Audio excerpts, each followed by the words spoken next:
So here we have the Hyundai i20 1.2S on an 18 plate. I'm going to start off by showing you around the outside of the car, and then we'll hop in and run through some controls on the inside. But from the outside you can see it's a 5-door car. We'll start off inside the boot and then work our way around the rest of it from there. So as we approach the boot, you'll see we've got plenty of space in there, along with that 60-40 split folding rear seat, should you wish to increase that space even further. Okay, so we're just going to work our way back round to the front of the car, and then we'll hop in and run through some controls on the inside. But now that we've done a full circle of it, you can see it's in excellent condition the whole way round. Just briefly before we climb in, I think it's while we're seeing the interior from this exterior point of view, there's plenty to run through on the dashboard, so let's hop in and we'll do that now. Okay, so now that we're inside the car, we're going to start with the dials. On the left-hand side, we have the rev counter, and on the right-hand side, the speedometer.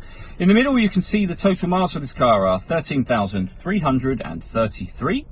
Above that, we've got trip computer information, which can be changed by pressing buttons on the steering wheel. And then we've got the fuel gauge and coolant temperature gauges above that. If we back out to the steering wheel, the buttons I was using just a moment ago for the trip computer are over here.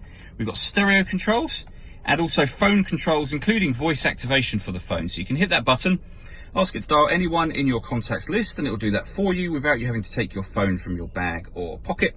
That is, of course, once you paired your phone up, and that is done on the screen over in the center. Hit the phone button and then follow the instructions on screen from there. We're going to cancel that for now. When it comes to radio, you can see we've got DAB radio. We've got AM and FM as well. If you want to listen to your own music, you can do. Nothing is inserted or connected at the moment, but we've got a CD player just there. We've also got auxiliary and USB inputs lower down, which we'll come to in just a moment. We then have the air conditioning for the car. So fan speed, direction of the air, and the temperature.